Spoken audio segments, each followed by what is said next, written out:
Okay, the next item is agenda changes and adoption of agenda. Does the board have any recommended changes to tonight's agenda?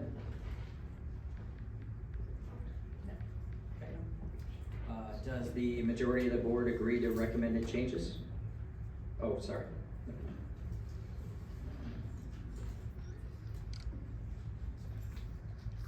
Okay. The next item is school connections. Kingston Middle School and Wolfle Elementary School.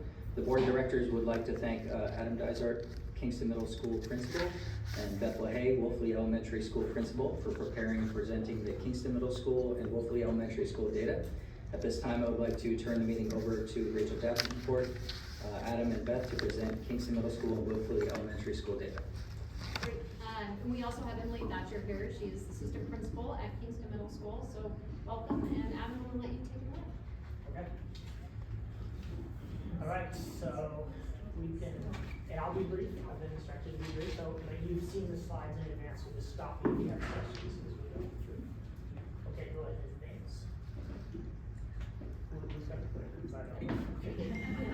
All right, so in short, we'll start with introductions. You kind of got our names, but we'll say a little bit about ourselves, what we want to get out of this presentation. We'll go through the 3 goals that we connect well with each of our school plan, and then hopefully allow some time for questions. Okay. All right, so what you'll see obviously through the slides is summary up to this point. So the data will be fairly current up through winter. And you'll see, some lagging data as well from last year, and then we'll talk about efforts towards change, looking ahead to next year and the rest of the spring. So I'm going to speak to goal 2. I oversee our attendance team and a lot of our SEL work for climate and culture. We have been tasked, or one of the things that we've come in with is to hope to stabilize our school. There was a lot of upheaval last spring. We both believe that there is a reason we're here, and the work we're doing is intentional, purposeful, and helpful. If you'll go to the next slide, you'll see kind of what our data looks like at this point. Our attendance team, I really need to call out the work that the people on my team do. I just support them and what they can deliver, and that's partnership with my Native American liaison, as well as my tribal tutors that come in and support, my nurse, our nurse, our counselors, and our counselors that also serve us from other areas like our SLP and our Physical Community Health Service mental health counselor. We're meeting monthly as best we can, and we're looking at ways to make sure absences are excused, and we're partnering with supports. So right now we're holding pretty steady with attendance, and we have plans and things that we've done to continue to increase attendance. Go ahead and advance. And then our panorama data is again showing great improvement for us. We've done some good listening opportunities in August with families and found what they needed for our students to feel safe at our school. That promoted a big increase in how our families feel in fit and climate. We've been really transparent, open, and communicative. And we've tried to be really consistent with what we focus on. Our students are also feeling an increase in belonging, climate, and we still have work to do, but we're getting there by listening and partnering. Go ahead and advance. And then this slide is just to simply indicate that there's not any big shift right now. Again, we're holding stable in how our students are feeling. There was kind of our dip is minimal comparatively. It's not real substantial change, but it also isn't a drop. So again, we feel like we're continuing to give kids what they need and what they're asking for. We can advance. And so our next steps, we're going to keep working on SEL delivery through For at the Door, through advisory lessons, through intentional small groups with our counselors and our contract employees. And then we're just again trying to focus on the same outcomes every time, the same focus and getting better and better at what our teachers know how to do and what we know research says will benefit students. And then that should, again, continue to increase those favorable ratings, and that alignment with our community, our students, and our staff.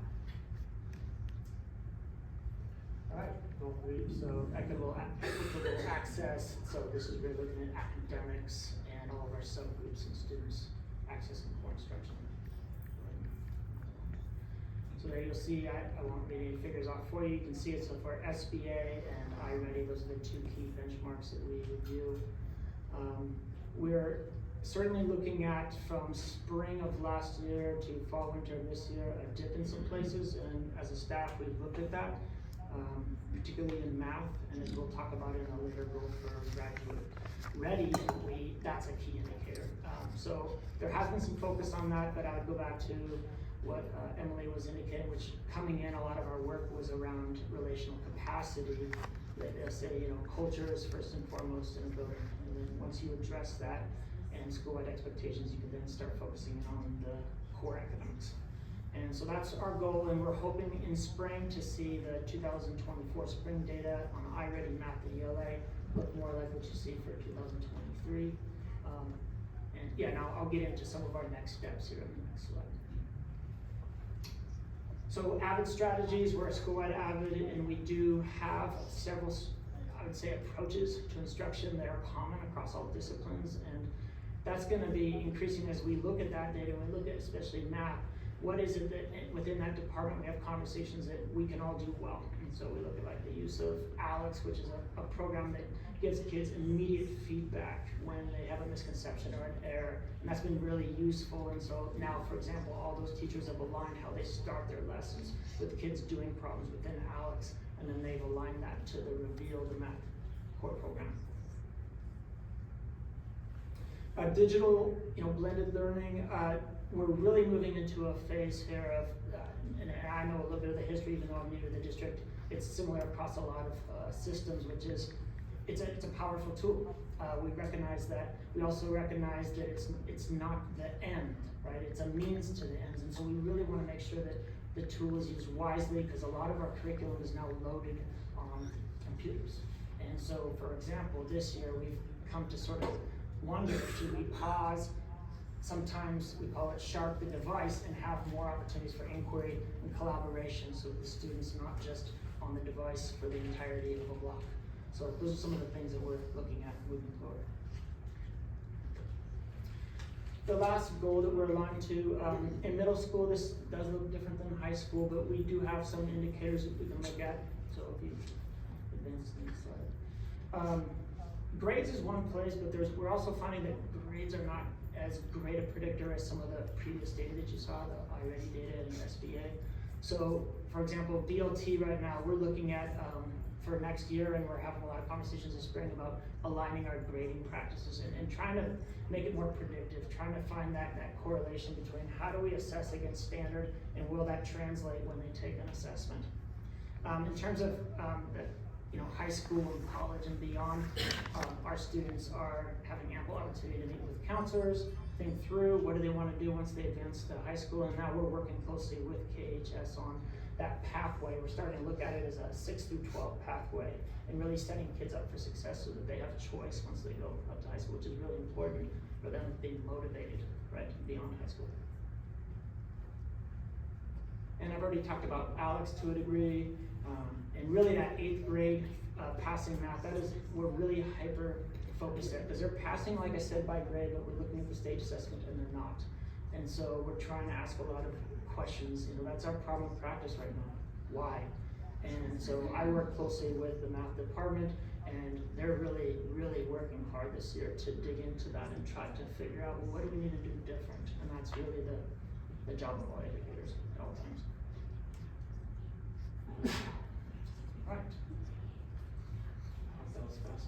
It was, thank you. And just clarification, when you say BLT for folks that aren't in your building, it's not a delicious sandwich you're chatting with. No, building leadership team. Okay, building leadership team. Any questions? I just had a couple questions. So you said that I'm not sure I understood that you are, right now, Alex is being done during the whole block of math? No, sorry, they launch the lesson with some do now. So one of our key strategies is when kids come into the class, there's something they're immediately going to do. And so the teachers will select a few, like 2 to 3 problems out of Alex. And sometimes they even send it home, kind of flip the classroom, have the kids do that work, come in, and then they look at how kids are doing on those 2 problems. And it's aligned to then the reveal core math that they launch within a few months. So it's at the beginning of the block. So the lesson is being taught with online, the whole group is doing it together online? I mean, Some because you just said components- we wanted to cut back on the amount of time kids are on technology for math? Yes. Alex is an online program. Reveal has components, the Reveal Math has components that are online, but I find that most teachers a lot of it is paper pencil. So the main activity, the gist of the lesson, kids will be working out of notebooks, because note-taking is a huge point of emphasis as far as our AVID strategy, and then they're tapping into the online resource or curricular resources that's loaded there when need be. Because I think it's gonna be real important to find ways, because even if you got up to next year's percentage, that's still only 50% of the kids that are passing, so we wanna improve that, of course. And I know you're working hard at that, so thank you.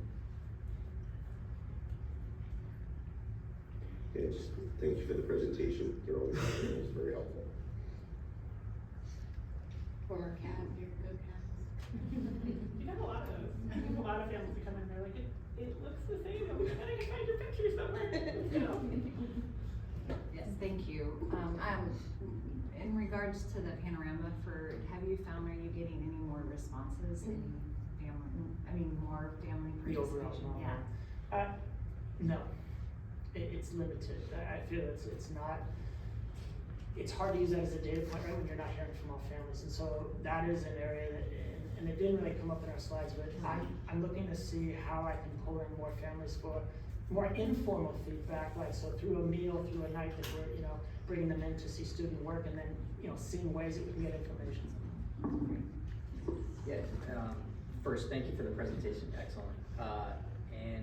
And my question is kind of similar to that, just parent participation, just curious, kind of see, we know we're still recovering from the pandemic and that perspective, kind of where do you think you're at here? You're close to where you were before, or does it still need to be a point of emphasis? I'm not entirely sure what it was like before, Well, yes, that's but true. in talking to folks, we did used to have a somewhat healthy PTO, and it's something that we're definitely looking to recruit. Brandy Lacey's our everything. She works in our office, knows everybody, knows every family, and so I've been really working closely with her on that recruitment. And we've identified a few parents that we've had conversation with, but it hasn't grown. So my goal is that next year it's a group that comes together, maybe once a quarter, and we start to get some ideas, kind of generating really like the direction they'd like to go in terms of that. So what does it look like for them to fully participate when a lot of them are working 2-3 jobs or they're a single parent?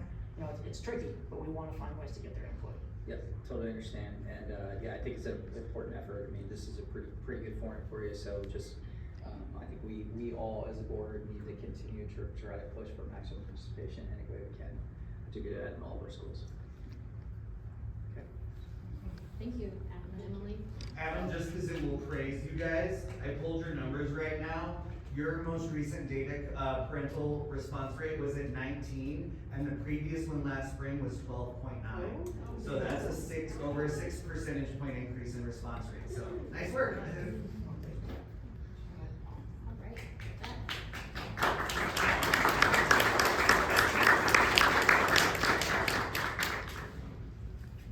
All right, Bethlehem Principal Wolfle Elementary.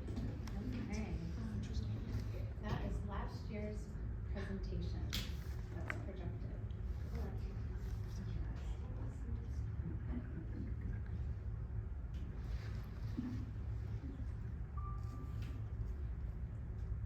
I can just start by talking though. Sure. Yeah, go for it. Good evening, everyone. My name is Bethany LaHaye, and I get to share an update with you tonight from David Wolfle Elementary. Thanks for the opportunity. And I always like to start the presentations with a little reminder of who we are at Wolfle. because you have a lot of schools to keep track of. Wolfle consists of a little over 270 students in preschool through 5th grade. It's also home to our North Kitsap Option Signature Program, which consists of 90 students in grades K through 8. We have 28 students enrolled in our developmental preschool, and a little over 60 staff members support all of those students. Our free and reduced percentage is right around 58% currently, and one of our most predominant focus groups are Native American students, and they make up a third of our population. Next slide. So tonight we'll be looking at our school's data, and I'll be sharing with you our goals between now and June, and the action steps that will help us achieve those goals. Next slide. So we'll start with our smallest customers, and those are our kindergarten through 2nd grade students. And we're gonna look at our reading and math data. Next slide. So for the purpose of this presentation, we're gonna focus on how they are doing in the core subject areas of reading and math. This slide just shows the school improvement goals that we've set at the very beginning of the year. Next slide.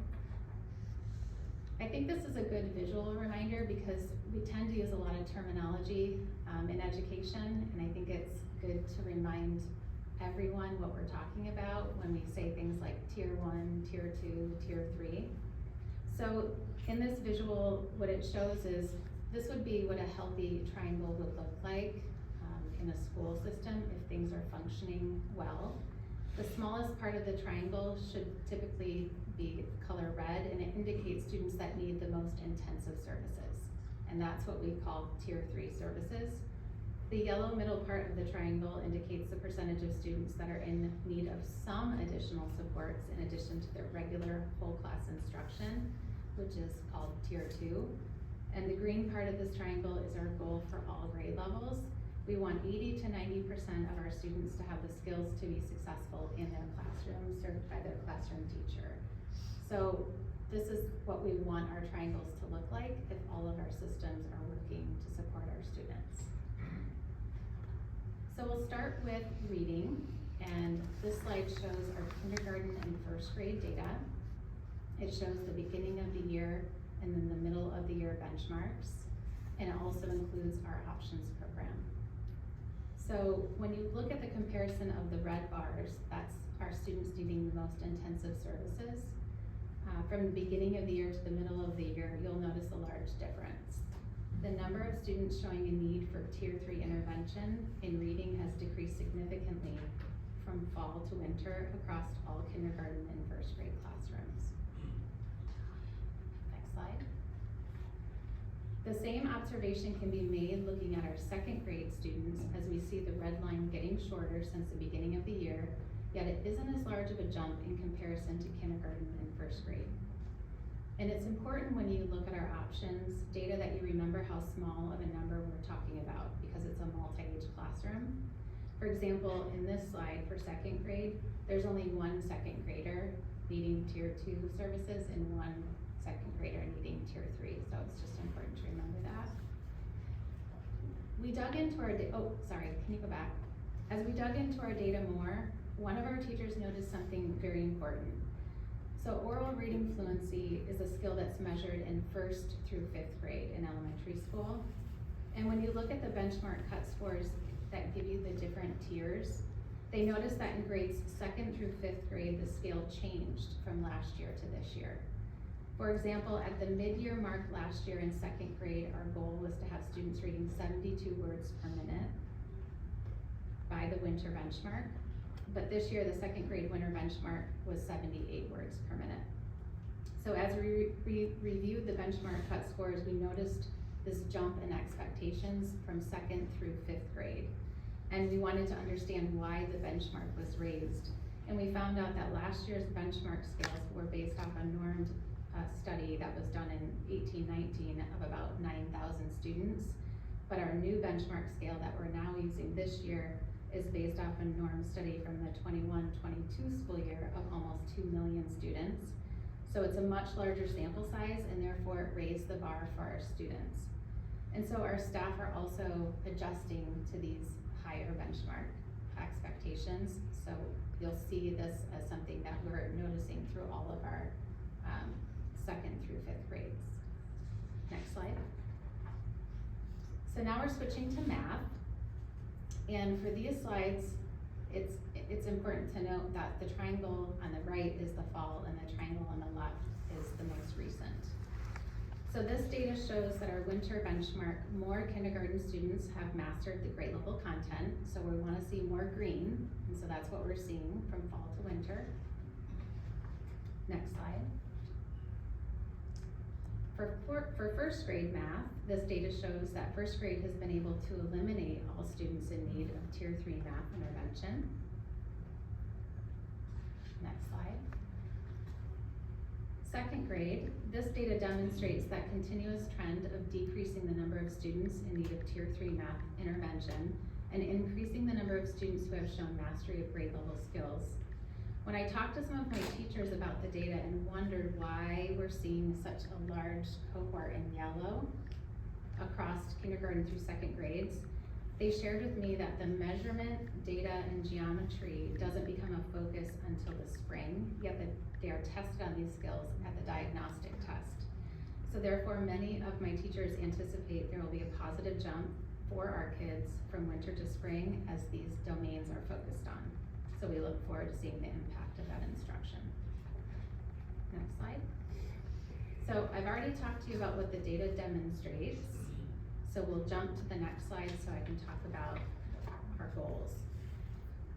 So while we did set school improvement goals at the beginning of the year, looking at our winter benchmark data, we were able to set even more targeted goals between now and spring. So that's what's reflected on this slide. Next slide. So this really captures, well, what are we going to do based on that winter benchmark data?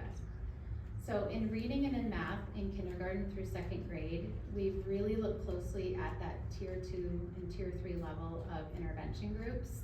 We've been able to exit kids back into the Tier 1 level, and we've invited new students in that now are showing that they need additional interventions.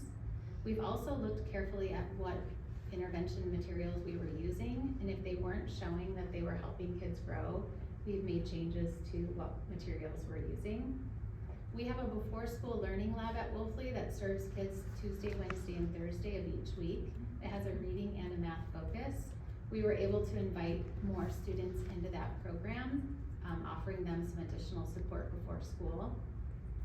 And we also noticed, while I was observing across the school, that our paraeducators needed more training on the intervention materials. We often hire our paraeducators and then just send them off on their schedule, and they don't get enough training to effectively implement the curriculum. And so we saw that need, and in February during those half days, we were able to provide some very specific focused training for those individuals, which was great.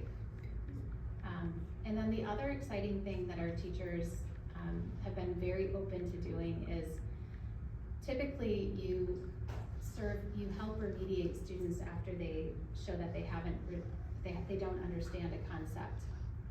But a teacher at our school kind of flipped that, and instead of helping students after they've shown that they don't understand something, she started pre-teaching prerequisite skills before units of instruction, and it showed really strong growth in her data. And she presented to our staff, and many of our staff are also now pre-teaching small differentiated groups. And so instead of kids failing and then needing support, our teachers are looking at prerequisite skills, front-loading children, and then they're able to start the units with like the dust brushed off their skills, and they're more confident, they're participating better in class. And I think this is just a wonderful approach to helping kids instead of waiting to see a need that exists. The professional development for the paras on intervention tools, is that just in reading or is that across the board? It was just in reading in February, but I think it's something that needs to happen in all the different areas that our paraeducators serve our students.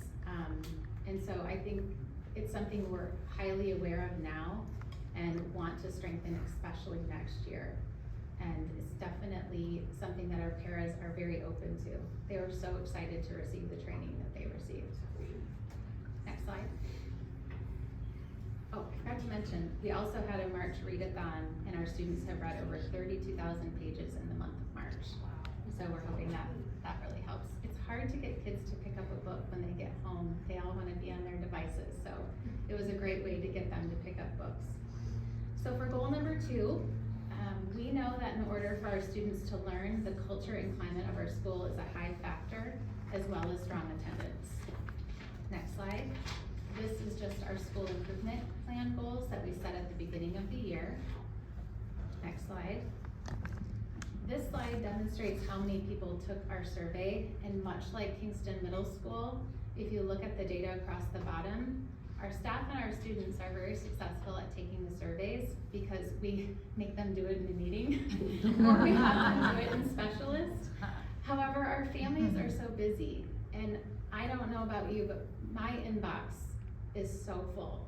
And it's so easy for something to get buried and not find the time to take a survey. And so one thing that we'd like to do is we only had 77 families respond to our survey. We want to create an opportunity, an event at our school during the Panorama survey in the spring and carve out the time for our families. So while they're waiting for that event to start, we have the QR codes everywhere. We give them the time and space to quickly get it done. And so that's a strategy that we're gonna use to try to get more input from our families. Next slide. This data shows that our families and students are feeling more favorable about the climate and culture at Wolfle since they last took the survey. The largest increase was with our families answering favorably to the questions regarding if Wolfle felt like it was a good fit for their child. And that's really important to us, so that's great. Next slide. We have seen a slight drop in our climate data with our staff, yet these scores are still generally high when compared to other schools across our district. And I think it's more of I believe that this is more of an indication of just a variety of different factors. New curriculum adoptions, just challenges, being an educator is very challenging at this time. And so we work really hard to take care of our staff, and I'll be sharing a little bit about that in a moment. And we do have some Wolfle staff here tonight, so thank you for being here. Next slide. Our student cell data in grades 3 through 5 indicates a continued need for work around self-efficacy, handling challenging feelings that occur, and self-management. Next slide. And also, strong regular attendance continues to be a challenge for us. We worked hard to communicate the importance of this with our families in lots of different ways. Our goal is to never fall below 90%, but we still have work to do at creating systems that can help target this even more. You can see the photo of Lisa Poole. She's a first grade teacher at our school, and we wear Attendance Matters t-shirts every Tuesday as a staff to just help promote attendance of our students. And so that continues. Our ASB came up with an idea last year to have classroom incentives for attendance, and that's continuing this year. And then one thing I think we've done a better job of this year is we meet monthly to see who are our chronically absent students, and we partner them up with either the counselor or myself or other adults in the building, and we have weekly check-ins with those students, and they earn incentives that are meaningful and personalized to them to try to help reward them for coming to school. And I would say out of the 10 kids that check in with me on a weekly basis, I would say it works for about 60% of them, but that's better than not. So we're gonna continue to try to find ways. Next slide. So I've already talked about what the data demonstrates, and if we move on to the next one, those are those goals that we've set between now and the end of the school year. Next slide. And so this talks about what are we doing to help in those areas. So I already talked about posting a large event during family survey window. We also have a lot of fun at Wolfle. We really try to support each other, and we have an active social committee that plans not only something fun at school for our staff each month, but also off-campus things, like a ghost tour in Port Gamble and things like that, which are fun. This month, because it's a very long stretch between, this time period between winter break and spring break. And that's when we see the energy level dip in not only our students, but our staff. So we're focusing on wellness right now. So right now at Wolfle, we have March Wolfle Wellness Bingo.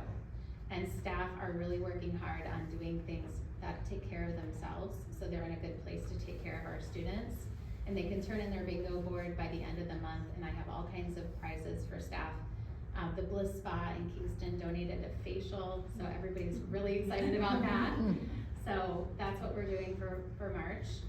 And then Jeremy Sullivan came out and did a great lesson with my staff on how to use the panorama to teach specific lessons that target the cell data that are low, the cell data areas that are low, and teaching the teachers how to access that as a tool. Next slide. Last goal, I'm sorry, mine's longer than yours. We're gonna focus on our upper grades, so our 3rd grade students through our middle school students. And this slide is from our school improvement plan. And then next slide, we'll dig into our data just a little bit. So this is our 3rd and 4th grade reading data. Based on this data, the number of students in 3rd grade that need Tier 3 reading supports, it actually increased from fall to winter. Again, back to that mid-year goal increase, this is really important to know. The mid-year goal has been for 3rd grade 85 words per minute. That's what teachers have been used to trying to get kids to for middle of the year. And that increased to 105 words per minute this year. It's a big jump. In fact, the end of year goal for last year used to be 100, and so mid-year it's now 105. So we're really adjusting to that large jump in what we're expecting our students to do. Ben, can I ask a question about how many 3rd grade students do you have in options? How many? Because it didn't make a lot of. We only have, we have 9 3rd graders. Oh, Yeah. yeah, I kind of thought there was probably something like that. Yeah, it's a maybe. 2-3 class. Yeah. According to this data, the number of 4th grade students that are showing above benchmark skills in Tier 1 actually doubled since fall. So we're seeing good growth there. But then again, we have 4 more students in need of Tier 3 supports. But the great thing about our staff is when they look at this data and they see like 1 student in red or 2 students in green, the staff know exactly who those kids are. In fact, I know exactly who some of those kids are. So we have an eye on our students very closely. Next slide. Based on our 5th grade data, we are going to want to take this opportunity to revise our plan for Tier 2 and Tier 3 supports, because based on this data, what we're doing is currently not effective. So we're taking a look at that programming. We have reduced the number of students that need Tier 2 and Tier 3 interventions though in our options 5th grade classroom, which is great. Next slide. This data shows middle school, and it looks like a math chart, but it's actually reading. They do iReady reading in middle school. And this data shows how our middle school option students are performing, and the triangles are moving in the right direction. And as you can see, we only have 14% of our students in need of Tier 3 services, and this is a change from 25% in the fall. Next slide. Switching to math for 3rd grade. When I talked to a teacher on this team, they said the same thing as elementary. We haven't taught geometry and measurement yet. Come on. So we're excited to see how that's gonna impact our data. Next slide. This is 4th grade, and this slide also shows that our 4th graders are increasing their math skills. There was a jump from 4% of our students at Tier 1 to 25%. You see how skinny that green was at the beginning and how much larger it is now. Our students needing Tier 3 interventions decreased from 51% to 36%. And then based on this assessment, if you look at the 4th grade options, there are no longer any students needing Tier 3 math services. Next slide. Fifth grade, we still have a large percentage of our fifth graders who need tier 3 supports, and so our teachers recognize this, our teams have come together, and we're working on some solutions there.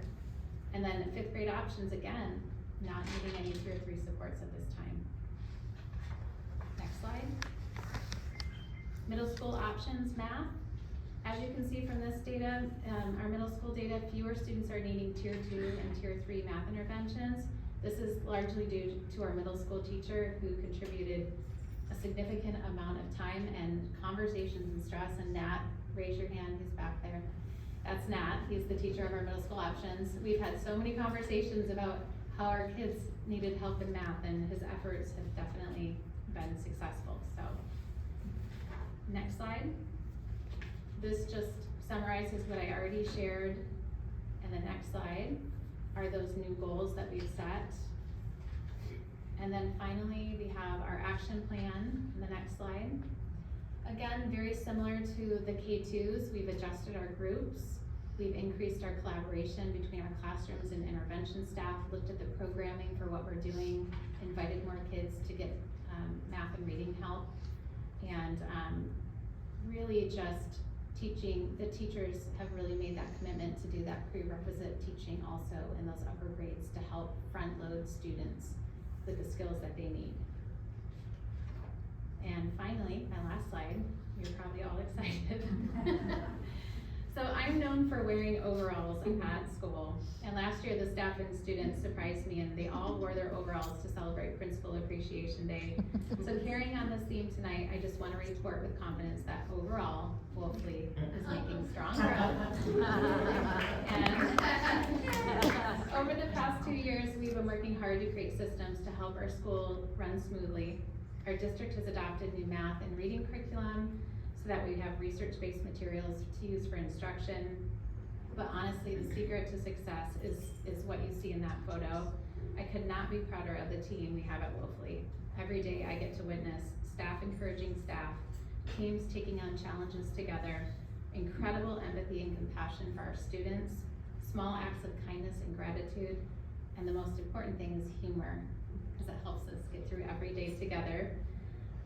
They never give up in spite of a magnitude of challenges that we face every day. And if you want to be inspired, restore your faith in humanity, or be reminded why we are engaged in this difficult yet rewarding work, just come visit Wolfle. We'd love to have you.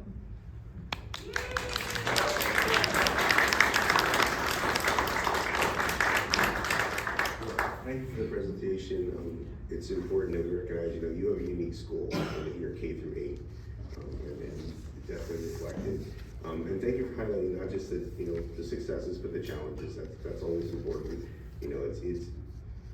It's less helpful for us if you just come in and talk about everything's great. It's important to talk about things that we need to work on, because that helps us understand. So thank you. I just have a couple of questions. Did you used to have the roving reader program there?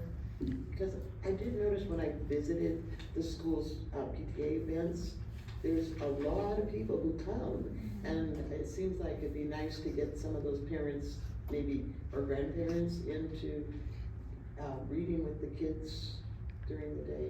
Yeah, it's a good question. So Stephanie Pugh, also a teacher here tonight, she has led the volunteer efforts at Wolfle for years. And Wolfle was always known as a school that had just an incredible amount of volunteers. And we are slowly building that back up. So thanks to staff, we do have a lot of volunteers that come in and read with our students, but we definitely want to grow the program.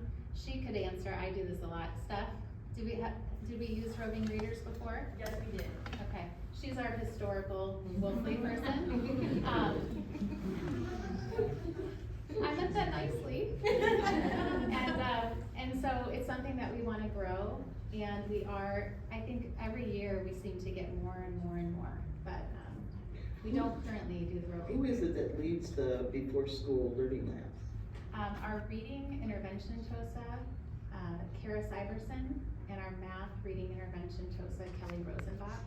So it's certified teachers. And paraeducators. Great, because I really think the opportunity to front load that information during the learning lab and training the aides so that they are more focused on the kind of skills and strategies at work is really a smart move. Thank you. Thank you.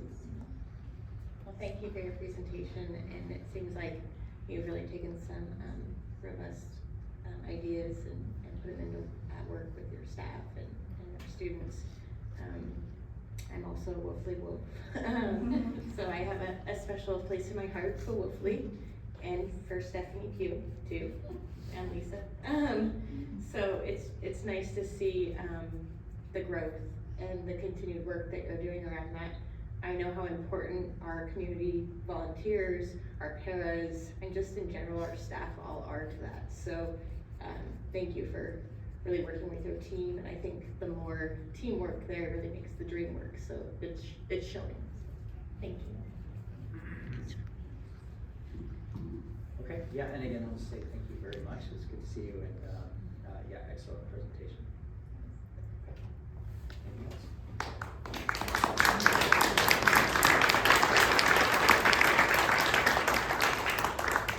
You should feel free to stay up front and have everybody stare at you, or.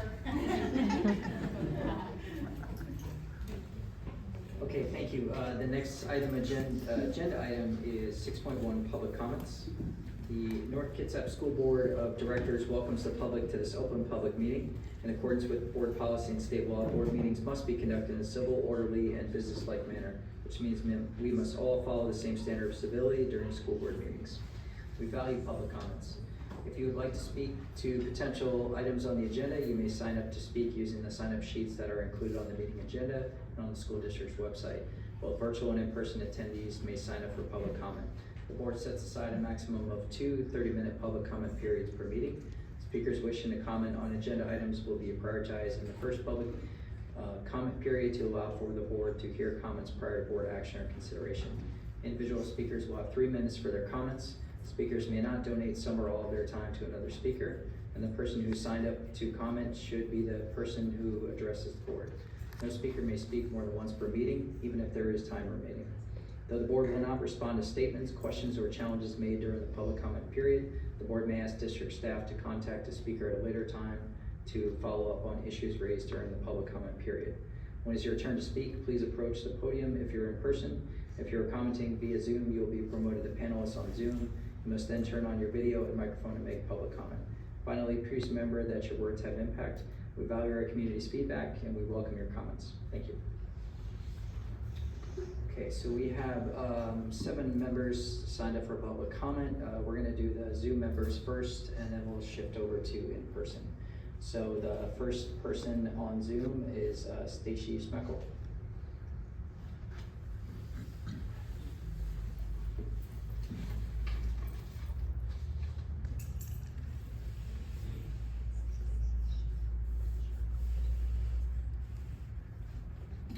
Okay, can you test your mic, Stacy?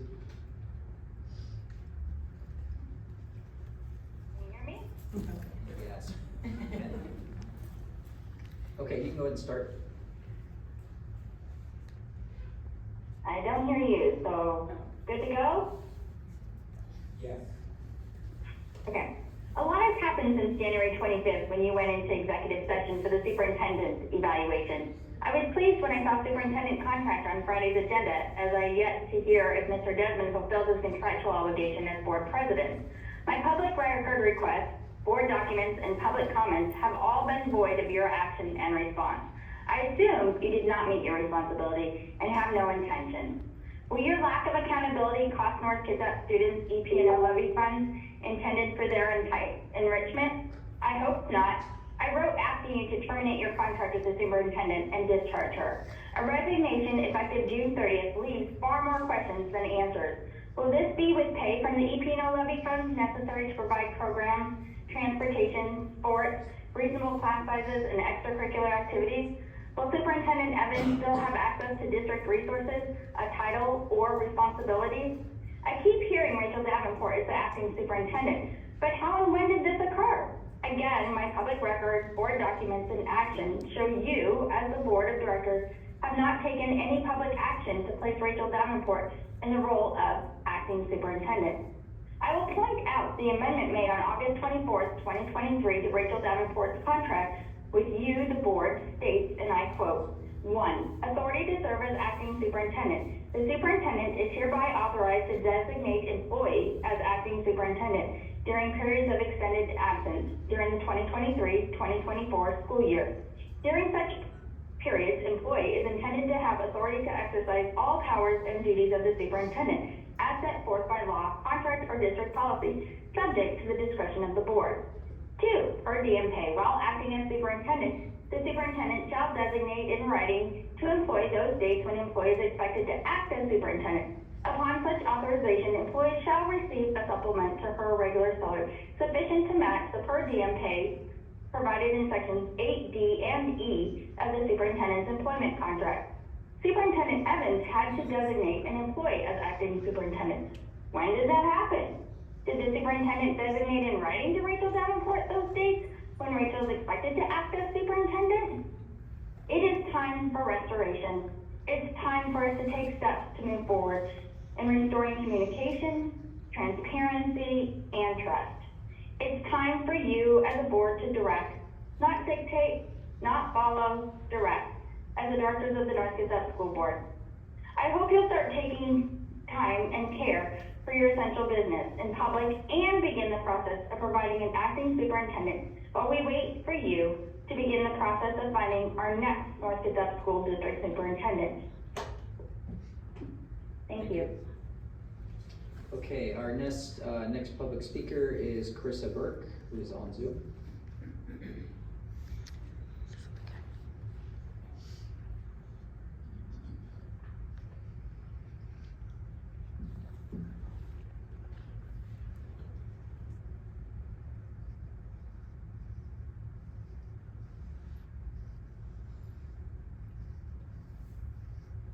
Okay, Carissa. Okay, can you guys hear me? Okay, it blew it up so big and now I don't have my thing I was gonna say. My name is Carissa Burke, and first I wanted to start by thanking the board for making moves towards transparency by recording the meetings and publishing those meeting videos. I would like to encourage you to take it a step further by publishing written transcripts of the video, which is really easy to do with AI tools, as well as consider publishing the audio portion of the video as a podcast to increase accessibility and the number of people who are able to stay up to date on what is happening at the board meetings. If this feels tricky or overwhelming to you, I promise it's not hard, and I'm happy to help if you guys get really stuck that it's something you want to do. But what I really want to say is two other things. First, regarding the consent agenda item on staff changes and specifically the resignation of Lauren Evans. Lauren has been on paid leave now for more than a month, and the judge at her trial made really clear that should she not follow her diversion agreement, she's very likely to be found guilty at her follow-up hearing because it was clear to him she actually committed the act she was being accused of. And this is just cause to end her employment with the district effective immediately. And I would encourage you not to continue to keep her on the payroll through the end of June like her resignation is dated, and to go ahead and sever ties now. Let her go, save that money that you would have otherwise paid to help us find our next rock star superintendent. And second, I wanted to talk about how I know that these last couple of months have been extremely stressful times to be a board member, that you guys have been constantly barraged by emails and public comments, people disagreeing with you, choices that you've made, people sharing their opinions on the fate of your friend, and all of that can feel really personal. And I would like to encourage you to not let hostility build up in your heart towards the community that you were elected to serve. When it's working well, the school board is supposed to collaborate with parents in the community, and it shouldn't operate on an us versus them mentality. There are dozens of families who are activated and invested in the school board in a way that hasn't happened recently, and you should take steps to make them your partners and not your adversaries, and use this as an opportunity to build community in the North Kitsap School District. Ways that I think that you can continue to show good faith and a collaborative approach include broadening the window to sign up to speak. Other districts do it from the point that their agenda is posted. Allow everyone who signs up to make a public comment to speak at meetings and not limit it to 10. Create communities such as committees such as equity and inclusion committees, and consider adding at-large board members, as well as the suggestions I made about meeting format sharing at the beginning of my comment.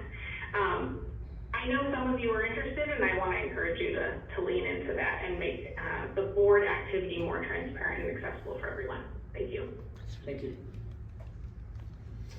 Okay, and the next speaker on Zoom and the final person on Zoom is Catherine All.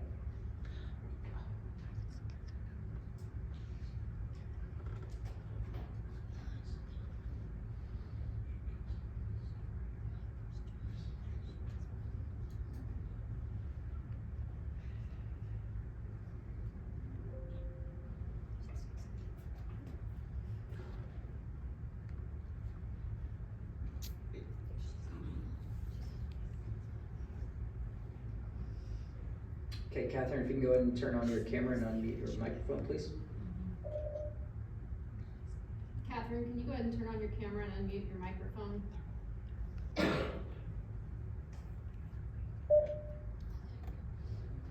Yeah, I'm here, but I'm surprised.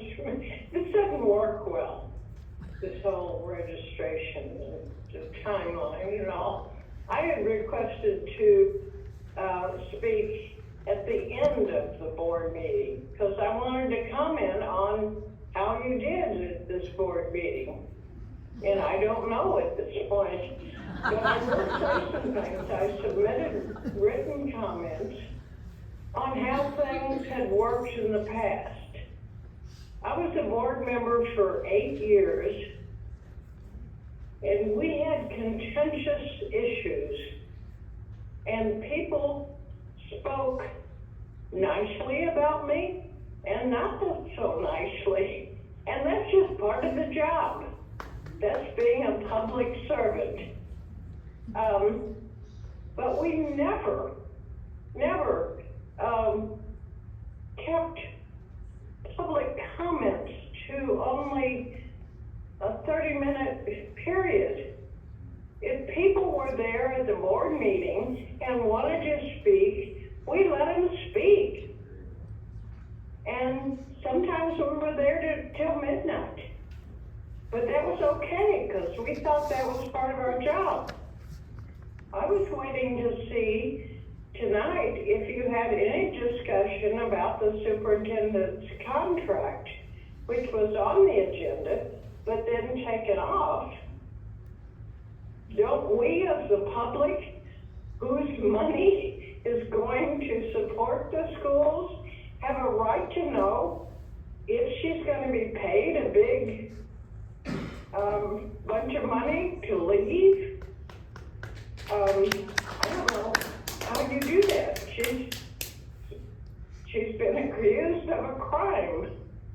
And why would you pay somebody money who's been accused of a crime to leave?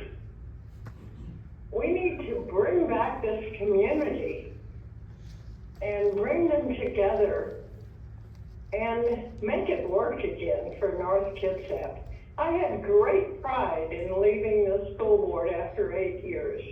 We did a lot of incredible things, and so did the school districts following me, the school boards. You work for the public. The superintendent works for you. She can't tell you not to speak to staff unless she's present. That is your right. Those are your constituents. Get out there and talk to the public, the staff, anybody who wants to talk to you. Include the community. Thank you. Thank you. The next public speaker is Kim Gerlach.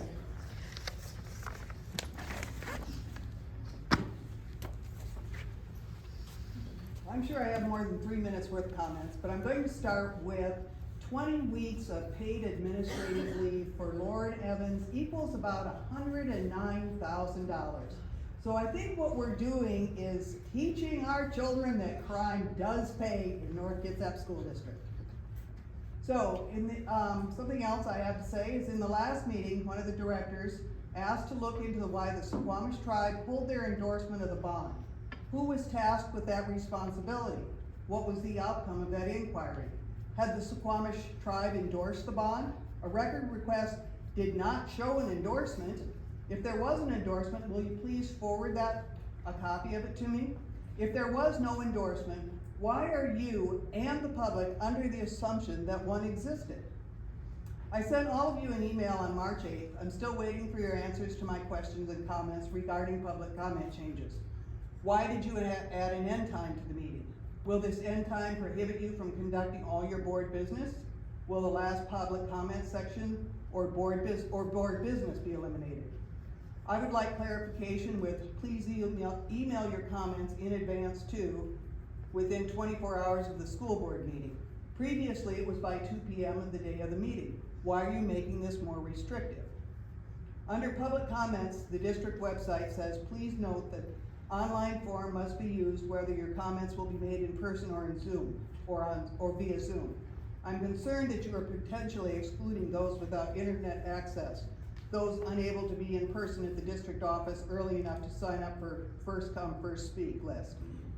Including a call registration was mentioned previously. Why is that option not available? You eliminate all these challenges by simply allowing all those who wish to speak the opportunity to do so. I need clarification on what section of the OPMA prohibits any of you from engaging with the public during public comment section of your meetings. Your own policy 1400 allows you to respond. It simply says, quote, the board is not obligated to respond. What concerns all of you that you would be out, what concerns all of you that you would be out of OPMA compliance if you talk to the North Kitsap School District employees you hired or those who elected you? A minimum of 64% of the voting public on the bond have lost trust in your district, the district you all are in charge of. Do you feel responsibility to gain our trust? If so, these baby steps are insufficient. I hope you will do the absolute maximum you are capable to include your community.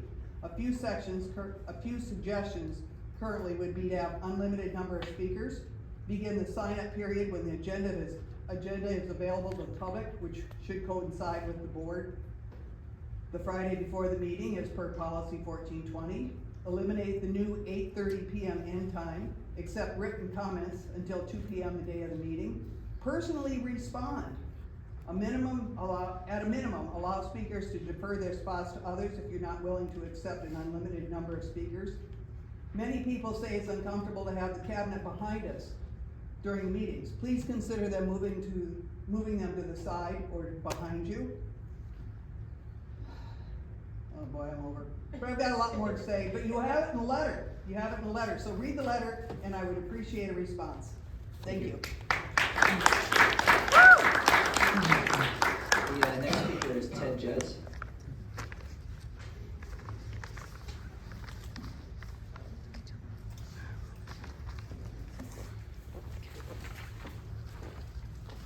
Good evening. Ted Jez, North Kitsap Education Association President. First, I'm happy to be here and share common hopes and ideas for a collaborative future with NKSD Board of Directors, district leadership, all staff, and our loving parents and community. Our collective message has been clear. The change we need cannot happen with the status quo. I look forward to the acceptance of the resignation of Lauren Evans tonight and the potential for healing and growth immediately following. Those that cannot get behind our new approach and cling to the hurtful practices of the past should also resign. February 22nd, I shared a feeling of hope with the changes to policies and procedures to school board meetings. I am cautiously optimistic and have a genuine desire to again make North Kitsap a great place to live and learn. We have seen changes in school board operations that are more welcoming and accommodating to our students, staff, and community. Invitations for larger but more transparent and representative focus groups are welcomed. Communications seem genuine. Let's work together and heal from past practices, stay true to our mission, and help our students. Together we can undo what has broken us. As we search for a superintendent that represents the needs and goals of our district, I'd like the board to consider a slightly different approach to finding candidates. Having been a part of NK for the last 25 years, I've seen policies that limit who can apply and a superintendent search firm that has failed us 3 times. We all know 3 strikes is bad. Please consider the current state of NKSD. We need someone who is trustworthy, honest, sincere, caring, listens, collaborates transparently, and puts students first. Anything less does not belong in NK. We want to partner with the district and our community to help students. We are hungry for collaboration with all who are dedicated and solution-oriented. NKEA believes in the expertise and passion of our members, and we call on the board to bring us into the conversations. Please talk with us, please listen, and please remember, it's about the kids. They're why we do this. Thank you.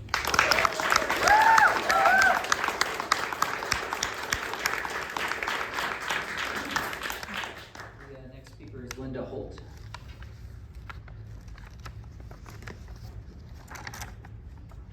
Hi, good evening. I had a couple of topics I was going to speak about tonight, but the first one was the statement you made before public comments, and if I'm not mistaken, that's been tweaked a little because the ones I've heard before, especially the one that threatened to call the police during public comments if something occurred, were disrespectful. They were intimidating, they bordered on threatening. It's all about the presentation, and that was a bad presentation. I feel like it was better tonight. Could be wrong, but I think it was. Second comment that I want to make is, during the last meeting, it was requested that the Squamish land acknowledgement be read. I prepared notes on 2. One, if you did it, was on your agenda to read the land acknowledgement, and thanking you for reaching out, for hearing that request and doing it. It's in almost every meeting that I go to, it's read. It's not on the agenda, I haven't read, so I'm going to read it to the attendees here. Every part of this soil is sacred in the estimation of my people. Every hillside, every valley, every plain and grove has been hallowed by some sad or happy event in days-long bench. Chief Seattle, 1854. We would like to begin by acknowledging that the land on which we gather is within the ancestral territory of the Squamish people of clear salt water. Expert fishermen, canoe builders, and basket weavers, the Squamish live in harmony with the lands and waterways along Washington's Central Salish Sea, as they have for thousands of years. Here the Squamish live and protect the land and waters of their ancestors for future generations, as promised by the Point Elliott Treaty of 1855. I'll sign up to read the land acknowledgement each meeting that I'm here. If we don't include it in the agenda as been requested. Appreciate the time, and I appreciate the Squamish people on whose land we live.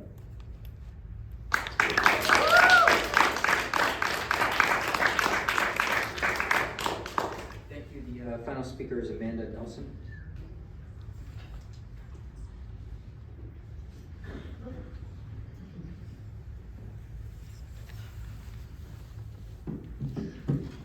Good evening, Board, Acting Superintendent Davenport, and community members. My name is Amanda Nelson, co-president of the North Kitsap Public School Employees Chapter.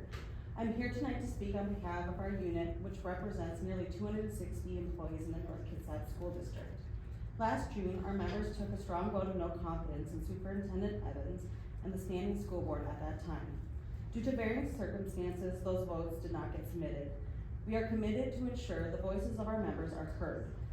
At our last general membership meeting on February 28th, we reaffirmed these votes. Our PSC union is a solution-based organization. Originally, the outcome we were asking for were resolutions we felt could help our school district get back to being a strong and inclusive district. With the superintendent, clearly circumstances have changed, and our members saw the only solution was to have Dr. Evans resign or be terminated. As noted in the personnel recommendations for this board meeting, the solution has come to fruition. The second vote of reaffirmation is to continue to support our vote of no confidence in the board as it stood in June of 2023. We recognize that there has already been a change, and we are hopeful that that can continue going forward. Since we are a resolution-based union, here are a few examples of what we would like to see. For the board to get back to frequent visits in our schools. An example of something that used to occur is mystery readers with our elementary students. This keeps an actual pulse and firsthand knowledge of what's going on with the communities who elected you. Regular public access to the board members to be able to discuss everyday issues happening in our schools where we are free to have discussions. Translators and interpreters available at every board meeting in our top 3 languages and ASL. Get union leadership feedback before making decisions that will affect their union, not just trusting what is on paper. We all know data is very important, and as a sped para and newly certified teacher, I love me some good data. But there is more to the story than just what's on that piece of paper. Ask courageous questions and do not be afraid to challenge the leaders presenting the information to you. Weigh all the options when giving upper management raises that could cover the wages and benefits of several classified employees who are in dire need. We all know our schools cannot function without them. Thank you for your time and open ears. We are choosing to have faith moving forward and are pushing for all of us to go in the right direction. Respectfully, me. Thank you.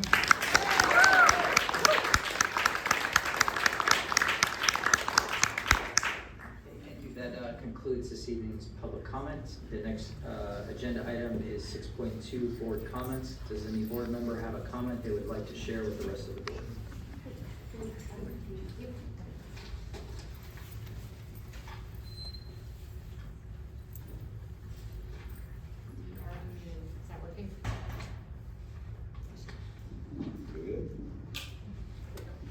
Yeah, I just want to share, so I attended the Suquamish PTA meeting earlier in the week, which was it's good to hear from the local folks there. Hope to be able to do more of that in my time remaining. And then I wanted to share, and I got permission before I did it. So in the last 10 days, I've been at meetings where twice on the screen there's been a picture of our very own Alari Strong.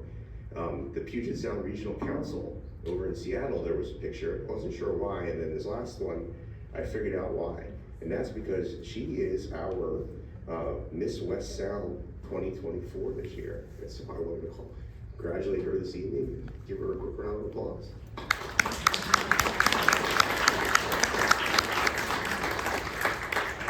And I'm gonna save my voice, and that's all for her.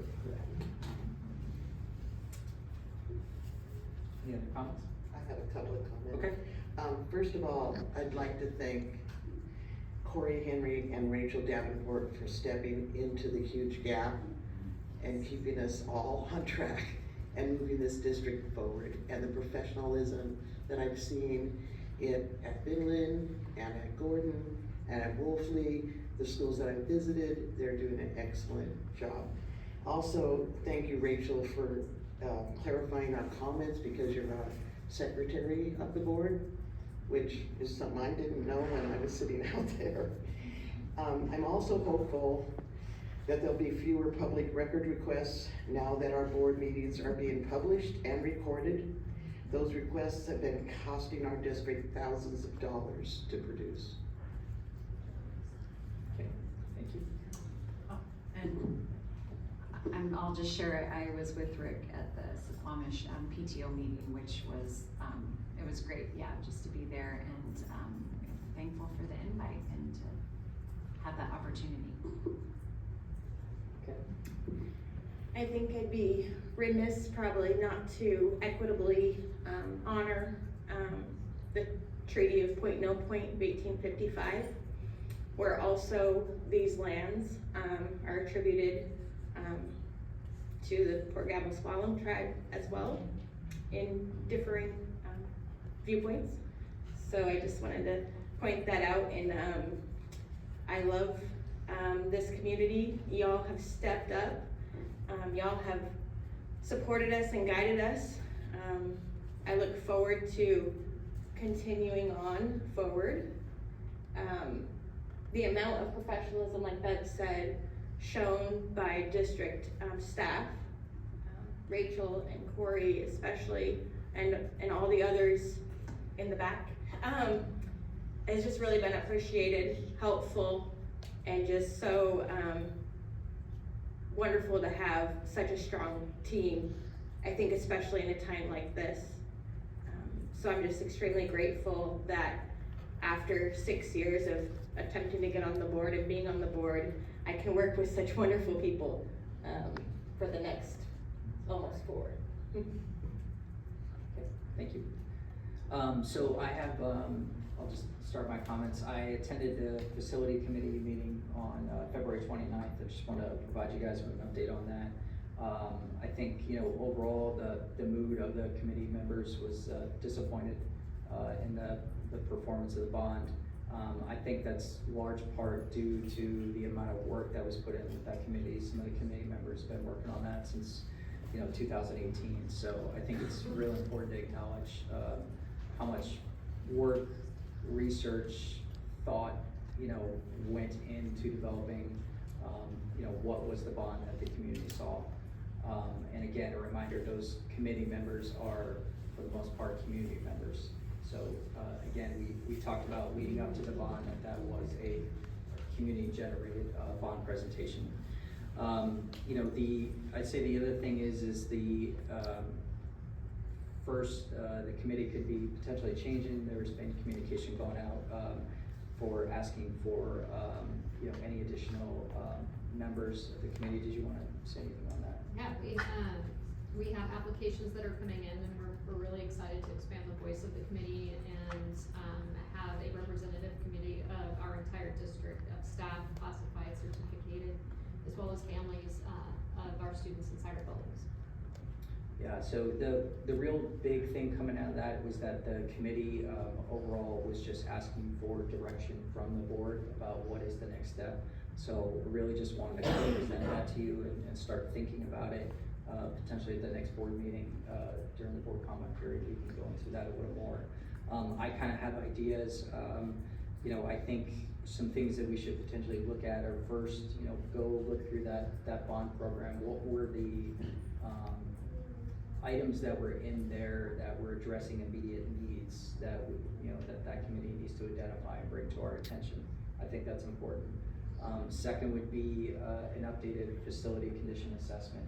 The last one that was done was in 2018. Typically, companies do recommend anywhere from 3 to 5 years about redoing that. I think that's important. You know, and I'll just highlight a couple things. Is, you know, things have really changed since 2018. In our last report, the average construction cost was listed as about $300. In Washington State, it averaged now about twice. It was $310, and Washington State's it averages at $600 per square foot to do that. That was in a letter that Chris Reichel sent to the governor related to SCAP funding. So, you know, the other thing is just the repair costs in there have increased. They were $172 million. With inflation, it's roughly about $212 million.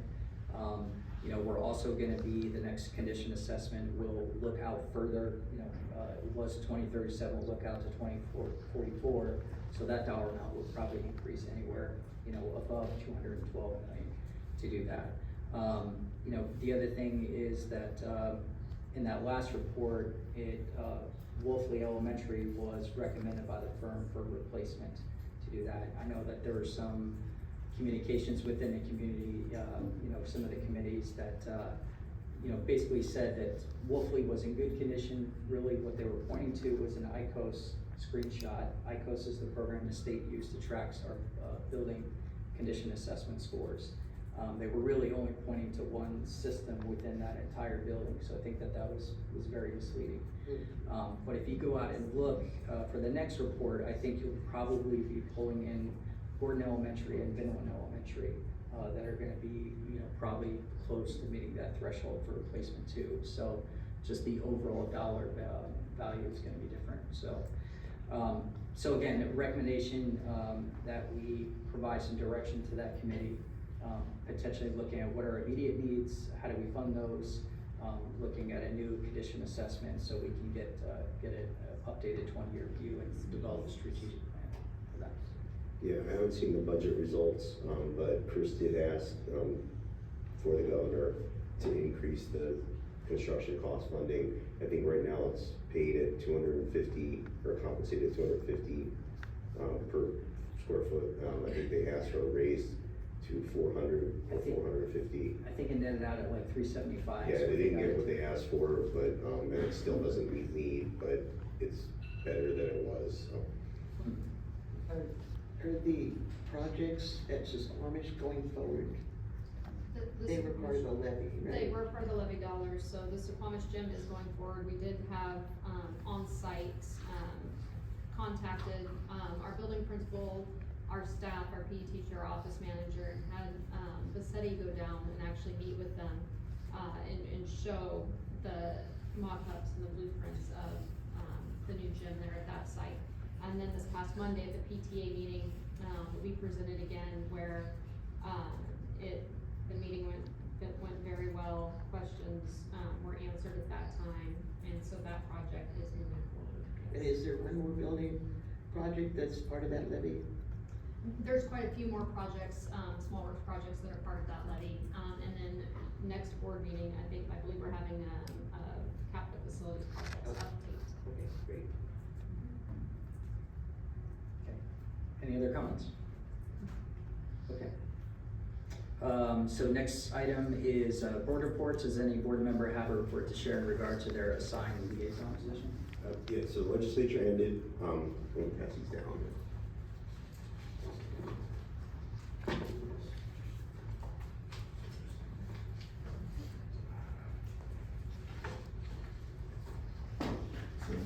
This is from Marissa Rathbone at WASDA, who put together a much better product than I would ever be able to produce. With all the bills this session that had impact on schools. So this is each bill, a summary of the bill, timeline of implementation, and then if there's a curriculum impact, if there's a cost impact. So just something to put it in. I forwarded this soft copy to Rachel and Corey, so if you want to actually get the file, they can forward it on. But as you can see, there were a lot. So, you know, there was some that we were following and really pushing for. There were some that were a little less on the radar. Some that were just not really sure what the long-term impact will be based on how it was written. So I didn't want to hand that out tonight. I'm not gonna go over it because it's a lot. And I honestly could not tell you everything that's in there because there was a lot. But that's something to look at. And then Marissa is available. I did reach out to her with the idea that with me stepping down here in the future, I understand and recognize that there will not be legislative experience on the board with my replacement and with all of you. So I did ask Marissa to essentially be on tap to help you all out, as well as our DA4 ledge reps, Karen Moulton from Brewerton and Denise Tracy from CK. So that not to leave you all hanging, you know, there, and Marissa immediately responded and said she's more than willing to come up, remote in, do training, just whatever you all need. And as you can see, she's extremely competent at her job. She's awesome. So yeah, she'll be standing by to help you all out in the future, and particularly as you roll into next year, the long session, the General Assembly in the fall, all that kind of stuff. So. Rick, we really appreciate you doing that. And was there any summary of the Parents' Bill of Rights that you'd like to share? I mean, I went online twice to try to read it. It was, the whole history of it is there, but. You mean the initiative? Yeah, the initiative. So 3 initiatives passed. Of the 6, there were three were given hearings. Parents' Bill of Rights was one of them, and the legislature did pass that on both houses. The others was the pursuit. These were outside of education side. The police pursuit bill and the no income tax initiative. I believe those are the 3 that got hearings, and they passed both houses with significant majorities. The other 3 were not taken up, did advocate hearings, so they will, presumably be on the ballots in the fall. Yeah, there was a lot of, it was very interesting, there was a lot of things that were on, that went into session and some died and will come back and some we don't know, so.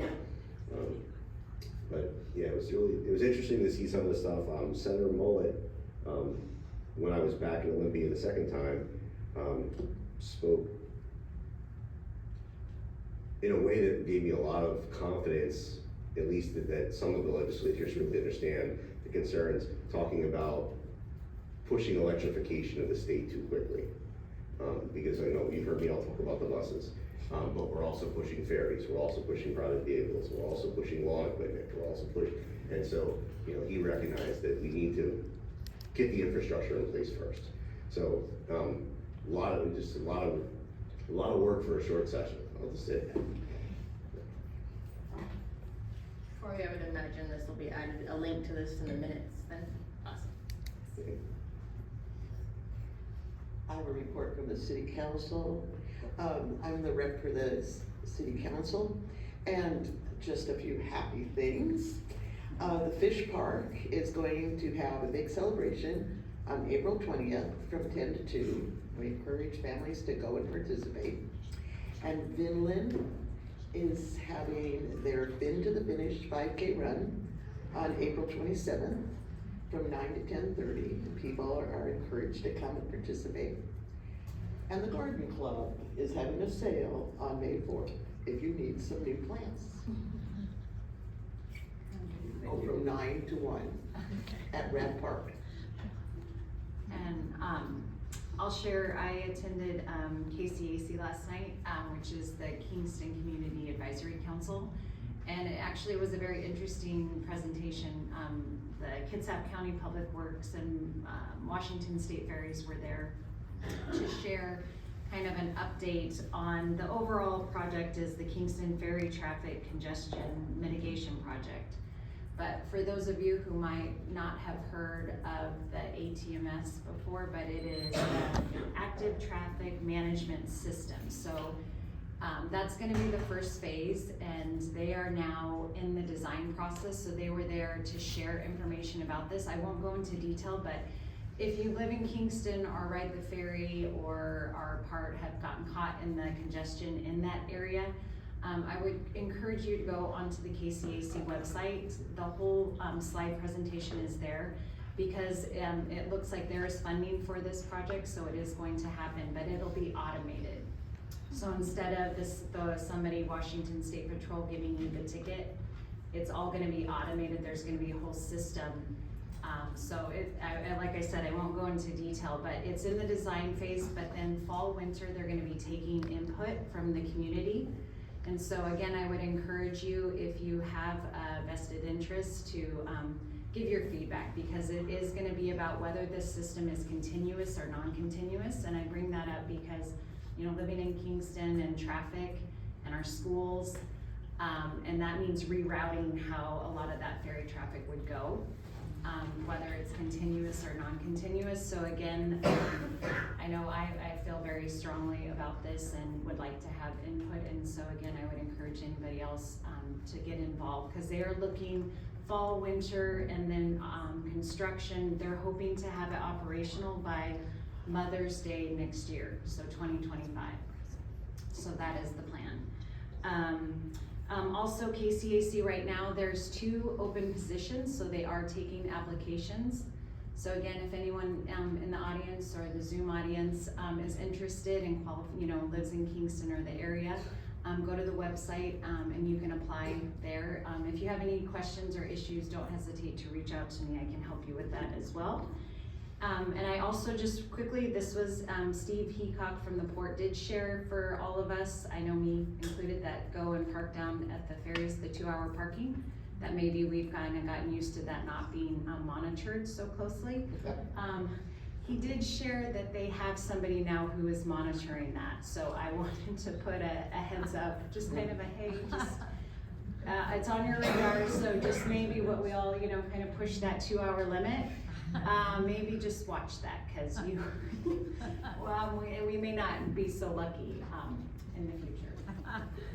Or maybe the port will get greater support via tickets. Yeah. Actually, Stacy, if we could not attach to the minutes just yet, because that was not a final product. Marissa shared that with me to share with you all. Get a final that way. Yeah, it will be on the WASDA website when she finalizes it, so, I don't wanna, overstep if we attach it to our minutes, because I did ask her for something to share with you all in advance, so it will be on the WASDA website under strategic advocacy when it's finalized. I do see that it just got done yesterday, so thank you Yeah, for. yeah, she might Okay. tweak it yet, so. Okay. I want to commit her to what she gave me, so to share with you all. So for, my board report, I, attended the Intertribal Parent Education Committee meeting on, Tuesday, February 27th. It was held at the Port Gamble Slalom, Council Chambers, and, I just wanna thank, the President Corey, ran a great meeting, Corey Sylvie, and they did a wonderful job. They've really been working on getting parent, input and participation, and compared to when I've attended in the past, they're really, it's gaining, but they still would like to see more parent involvement in that parent education committee. It's open to all parents and families of any tribal children in our district, can feel free to give their input. There's a meeting schedule and such that goes along with that. If anyone reaches out, I'd be happy to connect them. I received it from the liaisons of the district. It was just a good opportunity. For me, I did not actively take part. It's not my meeting, but I was able to just sort of be there and be present, and so that was really good. I anticipate attending each of them in the future as long as they'll have me. And I was able to meet with both education directors from Port Gamble and Suquamish on Monday with Brenda and Tony. We had just a good little meeting, just to kind of meet and greet a little bit, and so they could put a face to my name and such. I think they are very excited, and Suquamish is looking forward to hosting the celebration in June at the Suquamish reservation. So that's exciting that that's in the works. So a lot of excitement surrounding that. I had something else. Yeah, I would also like to be a part of developing what I know it's come up before at our government to government meetings, that we may look further into sort of what I would say the land or people acknowledgements look like. So I'd like to be a part of working with the tribes in that. I'm not sure that it's for me appropriate that I make or the district make that decision. So that's something that I know is, we did talk about that a little bit, the three of us, and in our upcoming Gov2Gov meetings, I'm sure we can touch on it a little bit too and get further input from each of the tribes. I think it's really important with our school district. We have kids from both tribes. We have schools in both areas of land, and so I just look forward to developing that more. I think it's important that we fully flesh it out and really make sure that it's appropriate. So yeah. We did discuss that last time of language that recognizes both and the other tribes, because we have a lot of other tribal students that are not part of either of those. I did at one point receive, and I'm not gonna be able to find it quick enough, what WASDA uses, which they do refer to as a people's acknowledgement. So it doesn't refer to a specific tribe or geographic area, because as the meetings travel around the state, they're constantly moving. So I do have that somewhere in my inbox, and I can forward it on again. It might just be good for that language to be reviewed. Right, because that was a discussion item last time of what is appropriate for all. And we have both government to government meetings coming up, and instead of talking just about them, I think that we talk with them and understand what they wish us to do.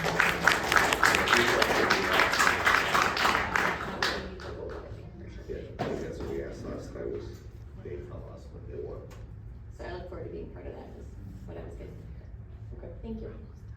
All right, the next agenda item is Superintendent Report. Rachel, would you please provide your comments to the board? Yes, and just a couple of brief comments. I know we have some classified employees here. It is Classified Employee Appreciation Week, and the work that our classified employees do is immeasurable. We have bus drivers and paraeducators and secretaries and administrators and Corey and Lexi and our classified employees, we really couldn't do our jobs without them, and it is Appreciation Week for them. So if you have one in your life, if you have a child in school, if you have a grandchild in school, if you know anybody in school, there are classified employees everywhere that make our jobs possible and make our learning environments for our kids so special. So thank you. You are much appreciated.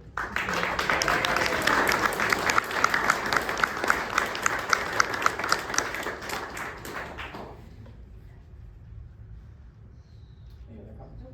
Okay. So next is student representative reports. Student representatives, would you please provide your comments to the board? Thank you. Okay, for Kingston High School, we have conferences next week on Thursday and Friday. The Port Gamble Squallen Tribe will be hosting us in the House of Knowledge on Friday. I'm not sure what time that is, but on Friday. The week before spring break, not next week, but the week after, we have a Spirit Week with some pretty fun days that our ASB came up with. Continuing with the good news, spring sports are off to a good start. Our baseball has 3 straight wins. 2 were blowouts with like 19-2 crazy wins. And then softball has won their first game. I'm also excited to announce that our multicultural celebration will return, and that's going to be on April 12th from 1:25 to 2:25 p.m. It'd be great to see you guys there. That's about it. Okay, thank you. So again, there were no comments in the NK question and suggestions box, and I just wanted to remind students at NK that the box is located at the front entrance of the school on the table at the main office. And I appreciate updates about sports and extracurriculars from students, but I encourage any students with questions or comments to come forward, because the first step to creating change is not being afraid to speak up. Registration open for 8th through 11th graders gearing up for the new school year for high school. And then Equity Club also put out a prejudice survey, which students are able to scan QR codes around the school. The Sealed by Literacy test is being held on March 27th, and that will give students the opportunity to be recognized in their accomplishment of proficiency in 2 or more languages. Choir and band had their respective concerts last week, and the Jazz Night fundraiser for the choir is this Saturday. And like Mr. Eckert mentioned, I was on the Puget Regional Council's Summer Planning Academy this summer, and during the council, we talked about how better community planning can help people lead better lives. And I think the best thing that we can do is to continue to separate ourselves from Dr. Evans. Our community, our district, and our students need to heal, and I think that the best way we can do that is if we learn and work hand in hand with the board